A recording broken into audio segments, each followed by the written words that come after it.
Okay. Welcome. Before we get started, we just have a little information here on the screen for folks who are interested. There's one CE available for this webinar, and if you're interested in getting your continuing education contact hour, there's information on the screen right now about how to get that. So very quickly, you would go to NYU Silver Continuing Ed online portal. There's the link there. We will put this up again at the end for folks who may need this information. But these slides will be available to you after within 48 hours after the webinar in case you need the directions again. But once on there, you would log on to the online portal for the Silver School of Social Work and click on all events. You'd scroll down and select today's webinar, Online Learning, under Online Learning, and click Register, and then you fill in the billing information and pay the CE registration fee.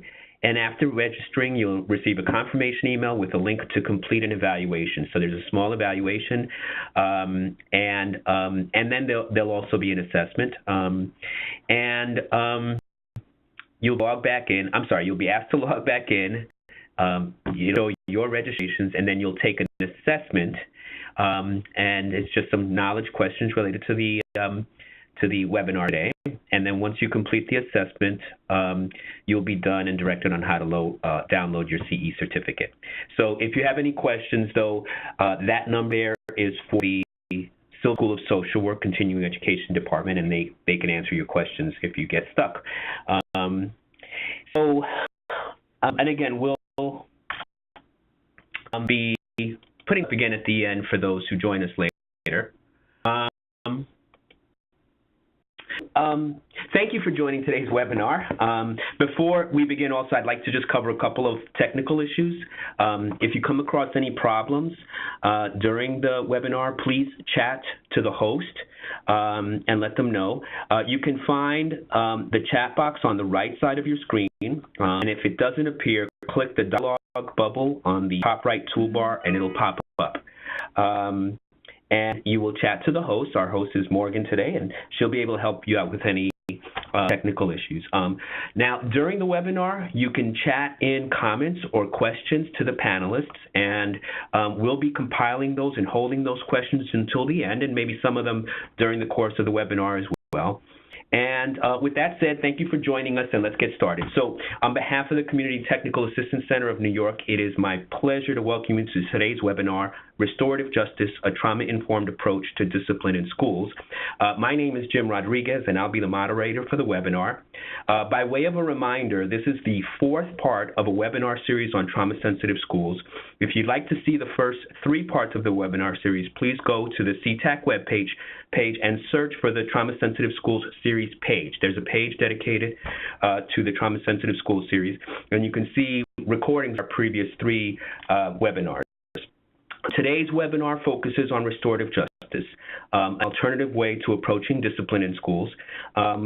We give you either Tier 1 or Tier 2 interventions, and if you're wondering about Tier 1 and Tier 2 interventions, we talked about a tiered approach to trauma-sensitive schools in Part 1. I'd like to take a moment to say that we do work on trauma-informed care in CTAC for some time, but we've also been offering trainings and done work with agencies on anti-oppressive practice, and in a lot of ways we see a great deal of overlap between trauma-informed care and oppressive practice.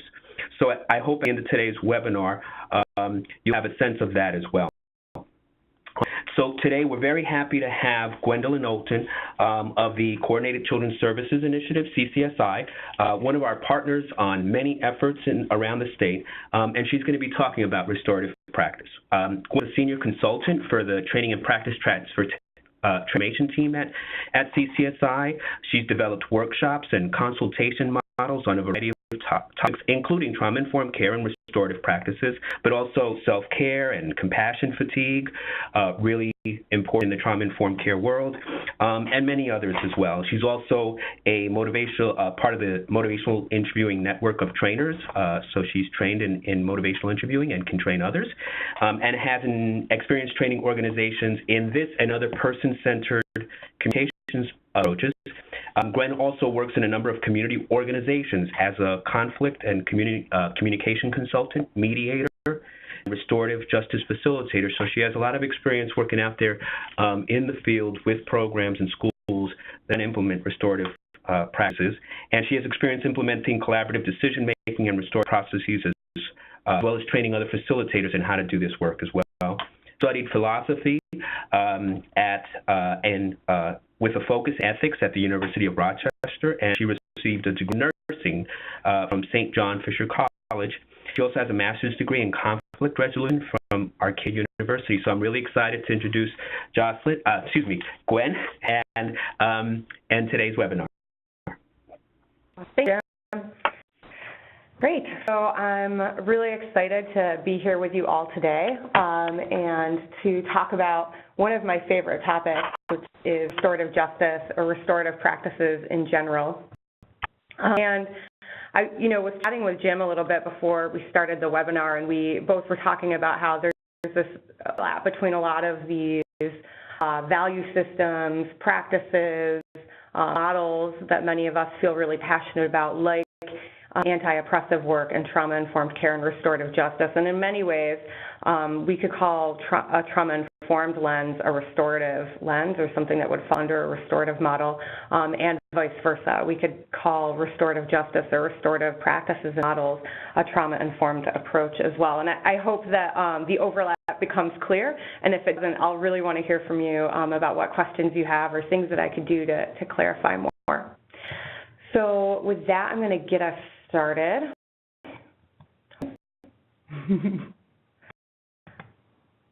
Some objectives for our time together here. So I'm hoping that by the end of this webinar, we'll all be able to discriminate between restorative models and other sorts of justice models. So we're going to talk about restorative practices generally, because I think most of the time when we're talking about discipline approaches in schools, we're not just talking about what happens after there's been an incident or a conflict or a harm or an offense.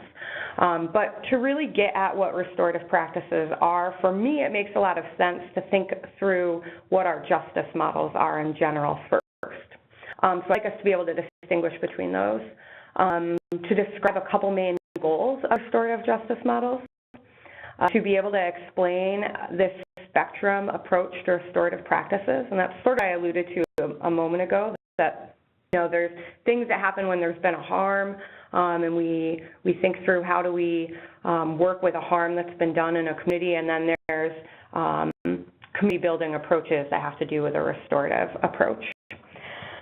To identify a couple practices that fall along this restorative spectrum, and to discuss connection between restorative practices and trauma-informed care. And I'll kind of do that throughout. And I really, as we go through, I really welcome any questions or comments that you have. There's a couple of folks supporting me in getting this webinar out in the moment, and they will help me see some of those questions and see your comments, and I really appreciate them if you have opportunity to share. And before I start even further, I want to first offer my sincere gratitude and honor and respect to First Nations people who have worked to keep circle processes alive and restorative frameworks alive despite a long history of systemic and systematic oppression. I know most of what I know, maybe all of what I know about restorative justice and restorative practices has come to me through the work of Indigenous peoples. So I'm really grateful for the folks that I've known both in person or through their writings or through the writings of other people who knew them in person to be able to talk about some of this today. First, to think through some of this, I want us to just consider this big question of what is justice. And we're not going to answer this or get into all the different schools of thought around justice, but to just think through the fact that we have a notion of justice usually, and it really varies by where we grow up, our social location, our culture, but it's usually talking about, for most people when they think about justice, they're thinking about issues of fairness. So what's fair? And this can cover lots of different topics, and I have some of them listed here, but there's probably many more, right? So how resources are distributed, that's one way we might think about justice.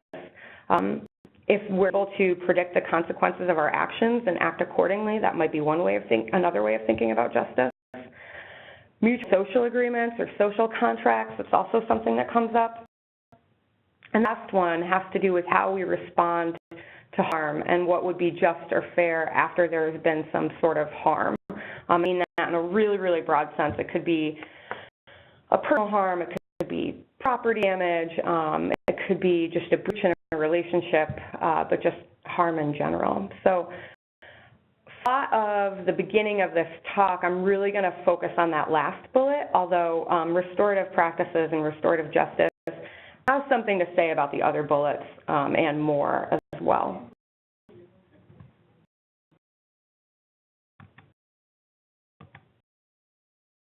To think a little bit about what is familiar to us now, because it can be helpful for us to realize what frameworks we're already operating under.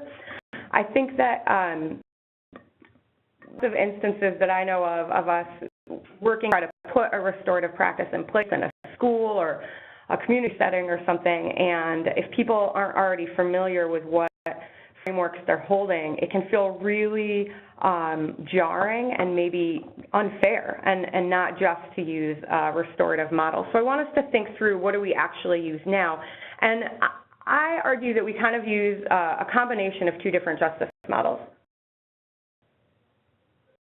So one notion of retributive justice, it's like the main goal of this justice system, thinking about correcting harms or dealing with a harm, is that we want to correct an imbalance that occurred because of a harm. So if you think about, you know, the images that we might have of blind justice holding scales, right? And there are these scales in the world, and our job with retributive justice is to balance these scales back out. Correction usually happens in the form of a punishment. So the correcting of the scales usually happens in the form of a punishment or a consequence. And it's supposed to be proportional to the harm inflicted, right? So if we think about some of the old notions that we've heard of, like an eye for an eye, or think about a punishment being equal to a crime that was committed, right? To be proportional under this model. And that it's really dealing with what someone deserves. So someone getting what they deserve. I'm just sort of saying some of the phrases that we associate with a retributive model. And it's actually not supposed to have anything to do with deterrence or revenge. So by deterrence, I just mean avoid future problems or crimes by influencing people to not commit them again. So you're going to deter someone from committing a crime or an offense or a harm by the punishment or by the corrective action under retributive justice. And with retributive justice, under this model, I misspoke a little bit there, it's actually not concerned with deterrence. It wants justice to sort of be blind, not worry about future offenses, just worry about correcting the scales.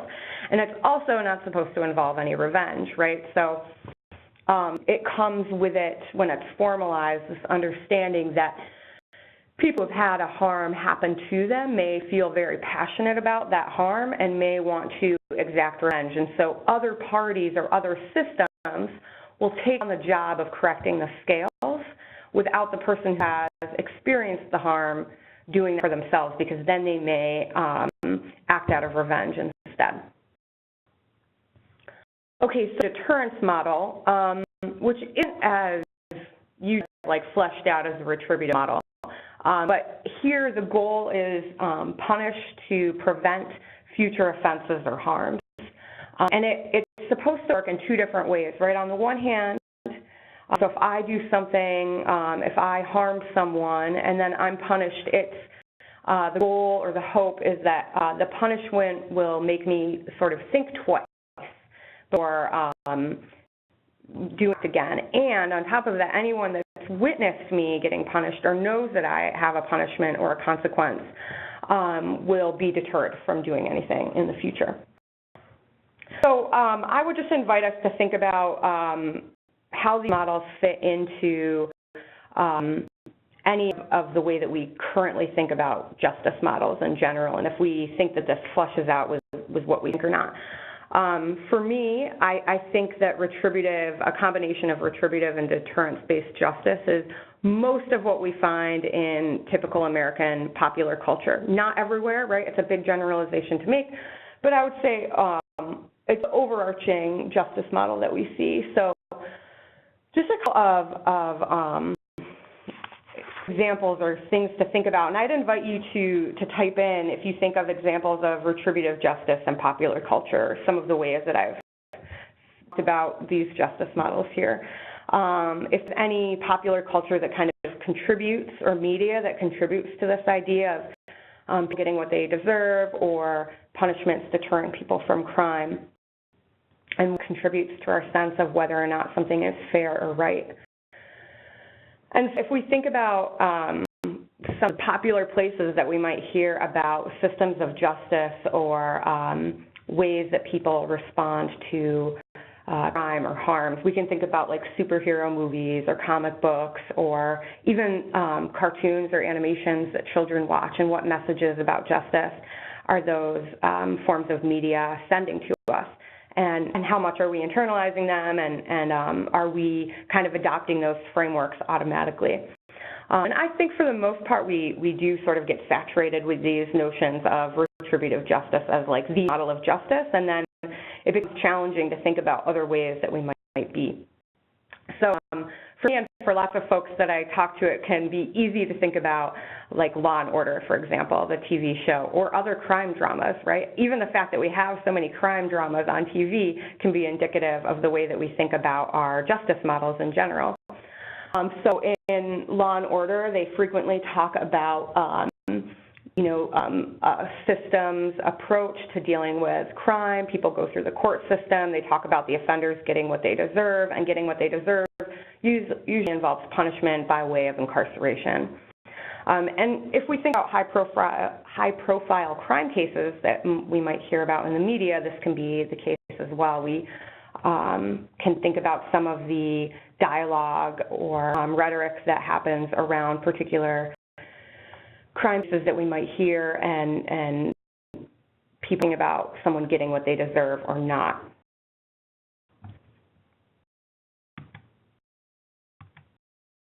Contrast that with restorative justice. Restorative justice, it's less concerned with notions of punishment, although it is highly concerned with notions of accountability. So restorative justice posits that the main task of a justice system or any sort of justice model is to fix what was damaged, to repair and restore whatever was harmed by the harm or the offense taking place. So it wants to repair any harm or offense, and it wants to restore or repair any relationships that were harmed. And it really understands that when a harm or an offense takes place, that there's usually a relationship that was damaged, whether it's between individuals or amongst community members, or between multiple community members or multiple communities, right? If we think about contrasting this with retributive and deterrence-based systems, really concerned with different goals. So deterrent systems are worried about balancing scales, getting the overall justice in the world back to equal. And restorative justice systems are really concerned with harm correction in one form or another. So it's repairing harm, restoring relationships, or repairing harm, repairing relationships, right? So Howard Zier, who's been a long-time advocate of restorative justice models, primarily in the criminal justice system, and has been writing about it for a long time, says that restorative justice is different from criminal justice in that it asks different kinds of guiding questions, and I'm just going to name some of them here. So it wants to know who is hurt, what are needs, whose obligations are these, what are causes, who in the situation, and what's the appropriate process to involve all stakeholders in an effort to address causes and to put things right? And in criminal justice or retributive justice will ask what laws have been broken, who did it, and what do the offenders deserve? So they're concerned with different questions. So it also differently involves victims and offenders. And here I'm using the words victims and offenders if we're talking about kind of clear-cut cases of crime, because that's the easiest way to think about this type of discussion of justice here. And we'll transition to different sorts of language when we start thinking about restorative practices in schools. And so in a restorative model, victims and offenders are actually have high voice in the process themselves, especially victims in a restorative justice model that's dealing with a crime. And the processes are owned and operated by different parties. So restorative justice is done with people, and typical retributive justice model is usually done for them. The criminal justice system will speak on behalf of the people. It'll do things for the people or for the victim. We'll move from there. So this is a very brief, very broad, and very vague look at how a restorative justice process would go. And I'm giving it all those caveats because there are many different kinds of restorative processes that can happen under a restorative model. It can be anywhere from a transition circle from someone leaving a prison or a jail. It could be a victim offender conference before someone goes to a court, for instance. It could have nothing to do with criminal justice. So I'm going to briefly talk about some highlights if it's a clear sort of restorative justice formal victim offender kind of conference. So in this model, there's a facilitator. It could be a community member, probably someone who's just trained in restorative practices or other circle processes, and they'll do what we call pre-conferencing. So they'll meet with any stakeholders involved. And the stakeholders part is important because in a restorative model, it's understood that it's not just two parties, a harmer and someone who is harmed that have been affected. It's probably multiple community members or multiple people in a community or in a room, for instance, if something happens. So they'll meet with any stakeholders separately, but especially if there were two parties, they're going to meet with the two parties that were involved. They'll ask them restorative questions. We'll talk more about what those are, but I mentioned some from Howard Zier, and there's different questions depending on who you talk to and under different sorts of models. But they'll ask them to tell their story, essentially, of what happened, what it was like for them, and then they'll look for agreement to meet, because this is a consensual process. So people in general are not obligated to participate in a restorative conference. There are some places with models that are attached to criminal courts, and where offenders might be given the option of you can be sentenced by the judge or you can participate in this restorative circle. And they may still serve time, for instance. And so that might be a higher sort of bit of or even coercion to participating than we would normally think. Okay, so they meet, hopefully they get agreement. They'll probably set up group guidelines together or expectations or norms for how they want to be. Typically, there's a talking piece used. And there's often a circle center, but not always. And so people sit in a circle to help maintain the idea that we all have equal voice. And I'm going to pause for a second because I might have a question. Restorative justice be attempted in that case? So there was a question about should restorative justice be attempted in that case, and maybe the better question is trying to read this whole thing, wondering about those parties who are not interested in repairing or restoring the relationship. Should restorative justice be attempted in this case? And maybe the better question is, how restorative justice be attempted in that case? Yeah, so it's hard sometimes to go through example questions without flesh on the bones, but I'm going to sort of imagine something for myself so that I could think about answering that question. So we have something clear-cut where it's just two parties, and presumably they know each other, so there's relationship to even repair. Found in my work and restorative practices that it's really ever the case that people aren't interested in repairing at least a portion of the relationship. What sometimes needs to happen is that there's significant and multiple preferences, and many of those are focused on empathy and understanding building. And sometimes it takes a lot of skill of going between someone who's experienced harm and someone who has been harmed. I have seen some cases where they're not interested in restoring all of the relationship, and that often has to do with folks who have experienced harm in also experienced power differentials between parties. But I've also seen people get a restorative justice process where there wasn't relationship before and there was significant violent offense. And so then it's not necessarily about restoring the relationship between the victim and the offender because they don't have pre-existing relationship, but it may be about helping them both understand the causes and conditions that led to the situation. So the offender will have opportunity to hear from the victim about how it was for them, what happened, what the after effect was. They'll likely hear from people who are close to the victim about how things happened afterwards, how they were, how it changed them. And then the offender has opportunity to talk about what, if the victim is interested, what causes and conditions led them to the act that they committed. People from their support group may talk about how it was for them afterwards, and they have a chance to respond to the victim discussing how the harm impacted them. I can say in all instances where I've seen a restorative circle like that happen, there's usually significant understanding and collaboration by the end of that. And I know it can seem really hard to believe unless you've witnessed it, but it can be pretty powerful and amazing to see what can happen when people are given structure and opportunity to have facilitated challenging conversations. For the question, hopefully I answered it. If I didn't, let me know. You can also email me later if I get back to it. Okay, so the questions in the circle when it's happening will probably be focused on sort of what I just talked about, story of the event and the impact. And this is a really key part. There's problem solving about how to repair the harm in the relationship.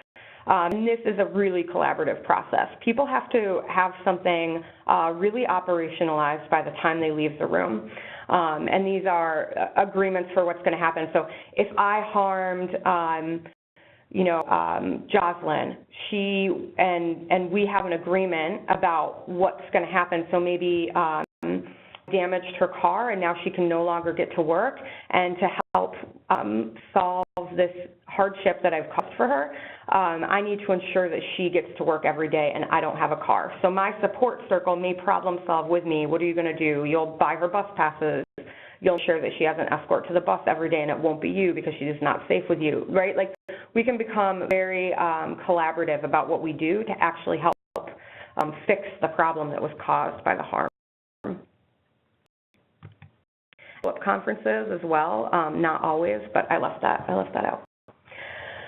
So just a little time explicitly on the relationship between restorative justice and trauma-informed care. And my hope here is that you already have some basis of understanding about trauma-informed care, because it was tough for me to try to cover trauma-informed care and RJ together, but I want to think about what some of these might be. So I think they're both very person-centered approaches. So they're really focused on the people and the relationships between them.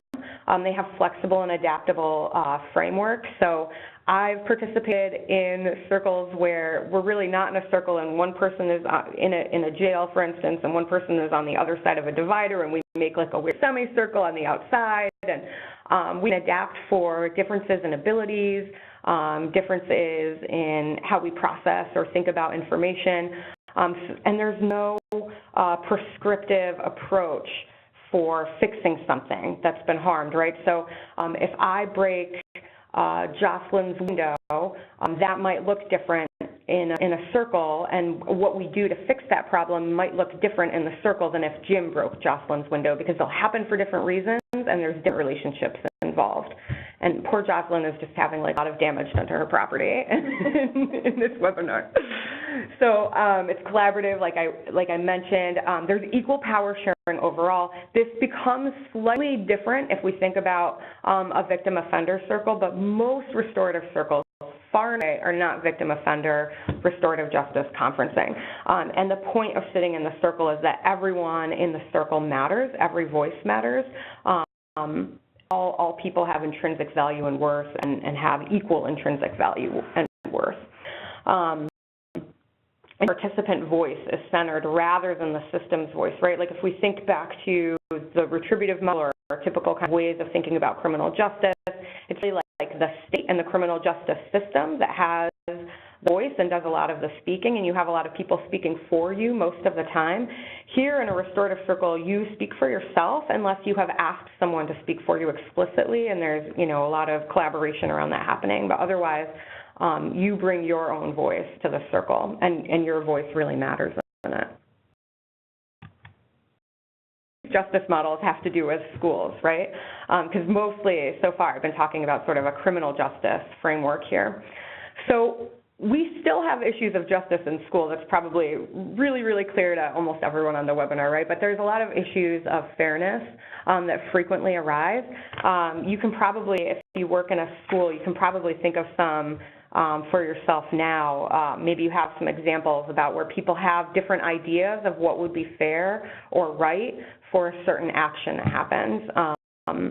I know I've experienced in some of my work with schools, there will be some teachers who might experience something happening in their classroom who expect a suspension for a behavior, and other teachers who want something totally different. And so there's really different ideas about what's fair or just or right in these situations. And so it makes sense for us to kind of think about what would we like to have happen in schools, and then maybe intentionally plan around some of that. And then if we can, really make it align with other best practices that we know, like trauma-informed care.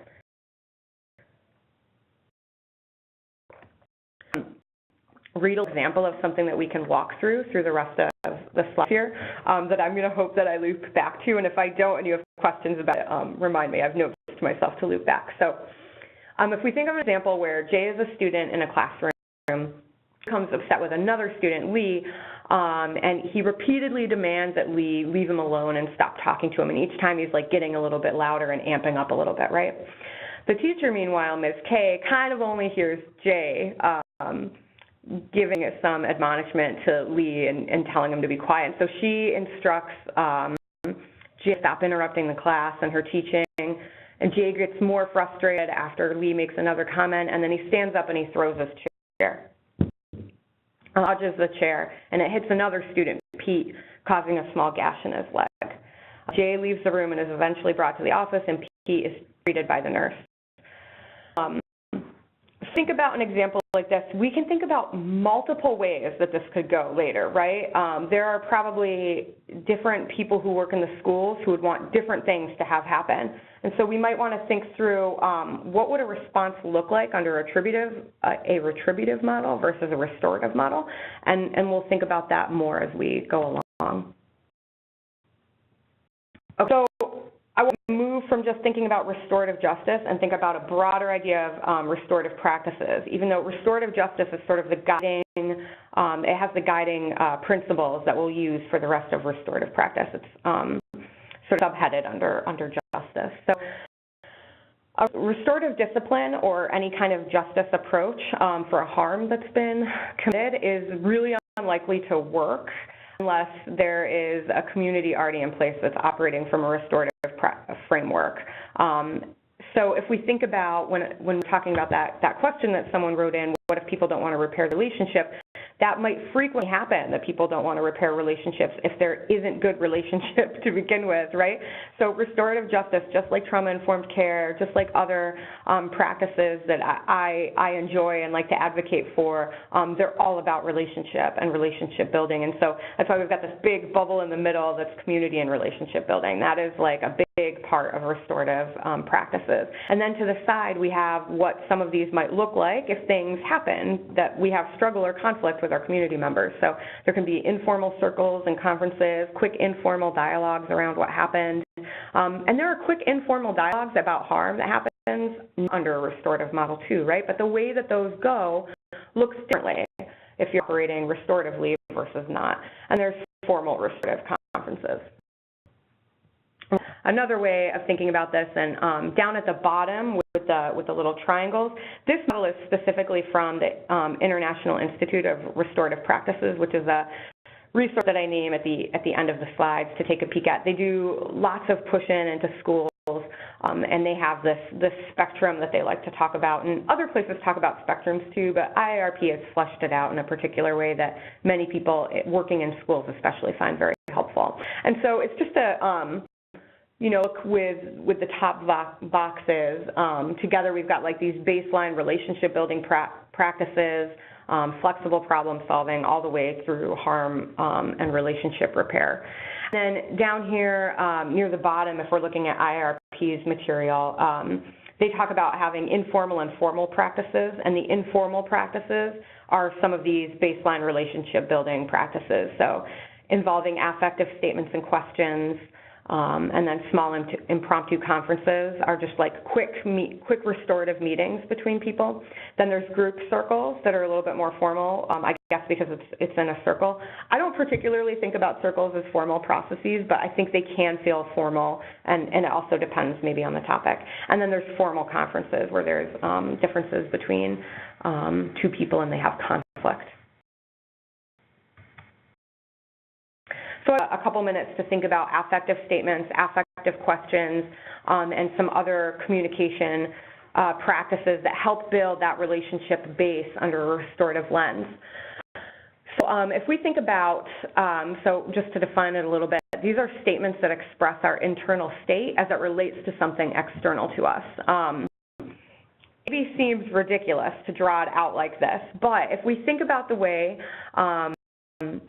many folks in schools communicate with youth if they're giving a direction, it often is directive and not attaching them to, there's no attachment of the person to the command that's being given. So you might hear something like, your talking is inappropriate. It's inappropriate for you to talk right now. Or I'm failing to come up with another example in a moment, so I'll just stick with that one. So your talking is inappropriate, right? It's not if I'm saying that to a student, if I'm saying that to Jay in my example, I'm not connecting it with anything about me. There's no relationship there. It's not acknowledging that there's a relationship between Jay and I. Whereas if I say something like, I'm frustrated that you're talking when I'm talking because I want other people to hear me, or I'm really wanting you to hear what I have to say, and when you're talking, I know that you're not listening, and so it feels frustrating to me. It's more words, but there's more relationship there, right? So it would be really clear at the end of my sentence about why it is that his talking would be inappropriate, right? And there's no, in the statement, your talking is inappropriate, it sort of sounds as though there's some objective right and wrong about when talking is appropriate or not. And in this model, I would just sort of argue it's less about whether there's objective reality about whether or not something's appropriate, and more about how is what I'm doing impacting others, and vice versa. And then there's all affective statements that are when things are really good and you want to express something that's great, right? So something like good job. Like, good job, even if it's got a lot of enthusiasm after it, it's not as clear about what is going on and how something is impacting me as if I say something like, I'm really pumped that you got that whole assignment done, because now I really get that you understand how to do that problem. It's got a lot more information in it, and it's easier for people to do more with that information and to really know how someone is impacted. It helps humanize the speaker to the listener and vice versa. So affective statements are actually meant to be used in a restorative model all the time throughout the day as part of communication, not just when there's like struggle or conflict. There's affective or restorative questions. And some of these restorative questions, the ones up here, are really particularly about asking what happened if something has gone wrong. And so we can kind of think through what do we typically hear, and with the full understanding that typical is a big generalization. So I'm going to kind of think of like best case scenario and typical conversations when something's gone wrong in a school. So you could have the same words, right? Like what happened versus what happened. Right? So asking, wow, what I wonder what happened. What's your perspective on what happened? Right? Is very different than a very escalated what happened. What were you thinking of at the time, or why did you do that? I frequently advise folks to stay away from why, as it can sound shaming, or people have trouble getting out of a shame-based perspective. What you thought about since versus you should be ashamed of yourself, or you should be ashamed of what you did. Who's been affected by what you did, and how are they affected? Do you like it if that happened to you? What do you need to do to make it right versus you apologize? Just some examples of what some restorative questions can look like. And here's some other examples of restorative communication practices, because I don't think there's just like one. Just like in trauma-informed care in general, there's lots of different models and practices that align with a trauma-informed lens. Same with restorative communication practices and restorative models. So blending affective statements with questions or requests. This comes up a lot in the second major heading below, nonviolent communication. They usually use a lot of requests at the end of questions, and this can be really helpful to the listener to know what comes next, or what they ought to think about next. So it helps the receiver understand their actions and words in relationship to the speaker, and also how they were impacted. So something like, I was really worried when you pushed Carla because everyone's safety is really important to me. Can you talk about what happened? Or if I loop back to the example that I said before, if Ms. K wanted to say to J, it really scared me when you threw that chair. Everyone's safety is really important to me. Can you tell me a little bit about what was going on for you when that happened? Nonviolent communication, I would argue most of the time would be a restorative communication practice. It's really focused on a needs-based consciousness, and we'll talk about how that aligns in a couple slides.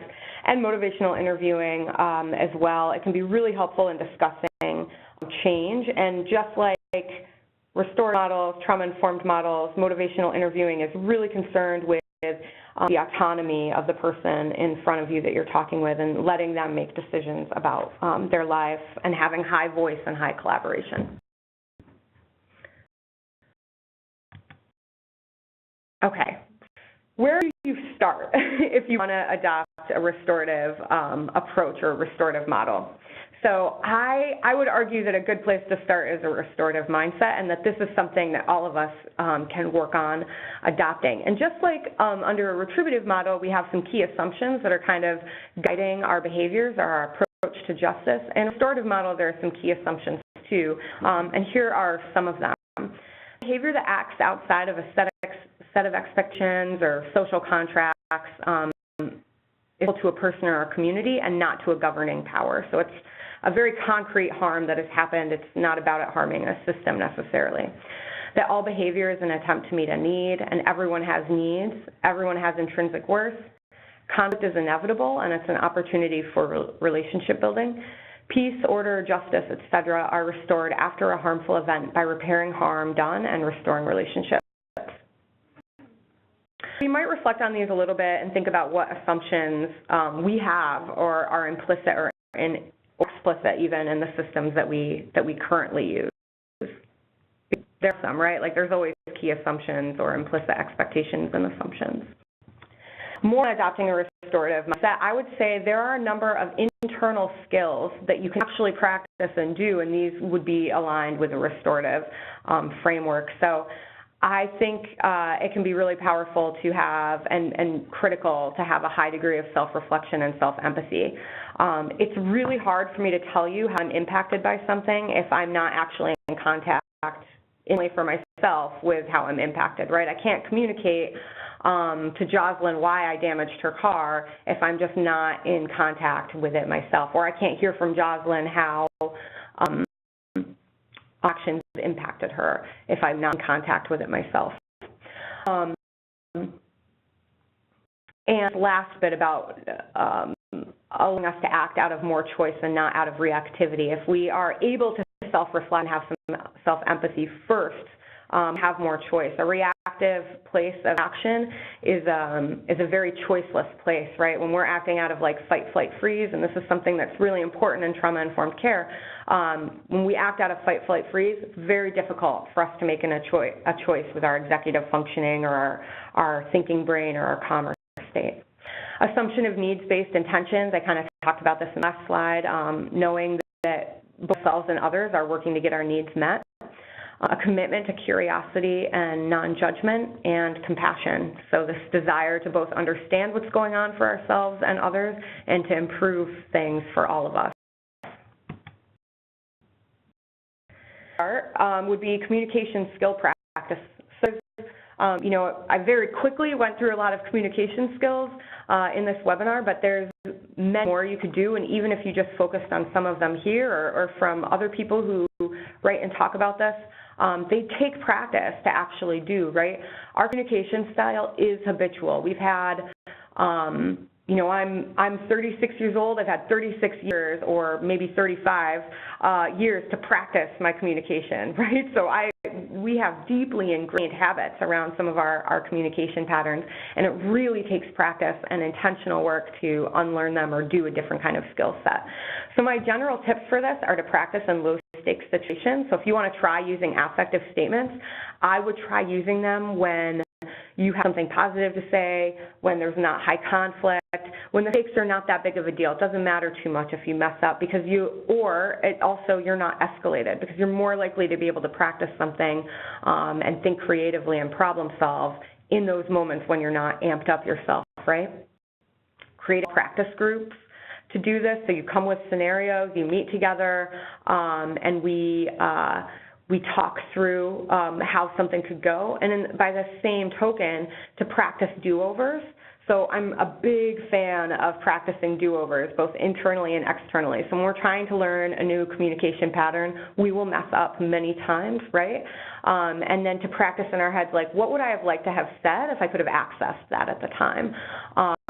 Really powerful to do it internally, even more powerful if you do it externally, because we know that practice helps build some of that neural pathway back and forth so that we're more likely to be able to take that route in the future.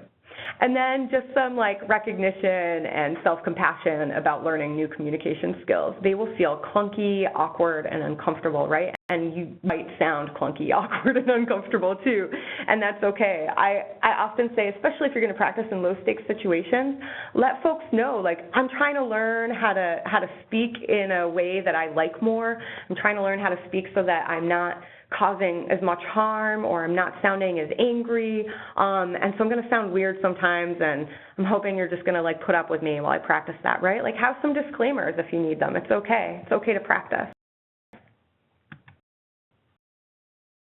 And then also, I would say to start with community building practices. So you could use circle processes for morning meetings, closing the day, transitioning to weekends. I put up follow the 80-20 rule, and this is a popular one in schools to think about using circles. 80% of the time they should be for community building, and only 20% of the time for conflict or struggle.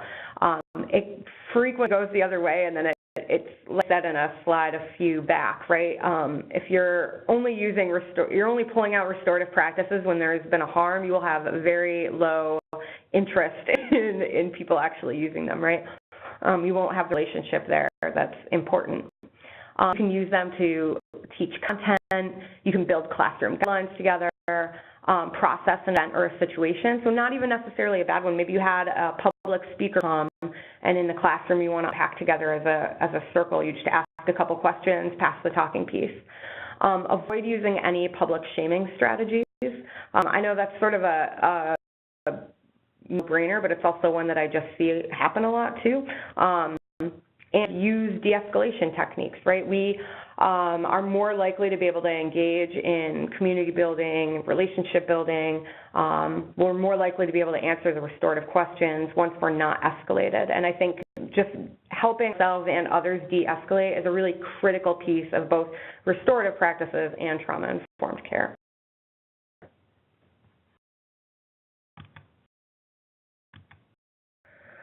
them? How do we sort of embed them in if we want to get our school or our district into restorative practices, right? One way to start is examining and revising discipline policies and code of conduct. No easy feat, and I really advocate that you do this with all community members and stakeholders that you can think of. Have building buy-in and buy-in in quotes here because it's one of my most frequently asked questions both for restorative practices and trauma-informed care. And something someone said to me once, and I wish I remember who it was so I could attribute it to them, but they said, "Stop trying to build buy-in, you're not a car salesman." And I really enjoy that because I think the harder we try to sell people on something, the more they push back. And that's a lesson that's really fleshed out in research and motivational interviewing, and I think that we can take that here as well. Start with people who want to do it. And let them build up like a champion team and work from there. Start with the schools or the classrooms that are already invested and interested in it and watch it spread from there. You can start asking people to try more and more things, but I would say to really grow at a pace that you can actually support. Listening and integrating concerns from all stakeholders. I think this is really, really huge. And have an asterisk down here with an invitation to think about dissent from what you want to do as being a gift of information to you. And I'm indebted to one of my mentors, Mickey Koshton, for this approach because it really allows us to fully collaborate. I cannot have full collaboration if I'm not also involving people who adamantly disagree with me or are dissenting from some program or initiative that I want to do, right? Their dissent is offering valuable information about what will and won't work to ensure there's parallel process. If you would like, for example, teachers to use restorative circles with their students, it's probably best practice for the teachers to use restorative circles with each other and with administration. Okay, I'm not going to read through all the resources because you'll get the slides. There are many, many, many resources out there on restorative practices and justice. These are just a few of my faves, and I can already think of a couple that I left off, and some websites and organizations as well. I'm going to stop and let Jim field questions. Looks like I've finished just in the time. Sorry, Jim. No, we're fine. We're fine.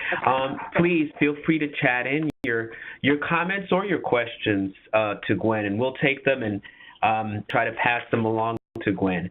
Now's your time to ask questions about restorative practice. As we're waiting for those to come in, I want to thank Gwen. I think this is a good peek into restorative practice with a thorough understanding of how it differs from our typical justice and discipline techniques. And so I hope you got a sense of that, and I appreciate that you have resources available to you to follow up and get more. We do have questions coming in, and let's take a look at what we got.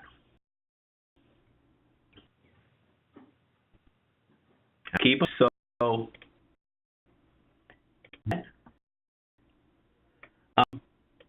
while we're waiting, though, and actually, so if no others, actually, I have a question for Gwen, and this is one, and it's a little bit of a biased question, but there's this understanding sometimes, and I've heard with restorative practice that it doesn't necessarily have to, and I think you alluded to this earlier, that it doesn't necessarily have to compete with typical disciplinary practice as well, that it's often complementary to the rules and sort of discipline processes that schools and settings often already have, so that it can be used in a complementary way with things that are already. How do you feel about that, and is that sort of a good characterization?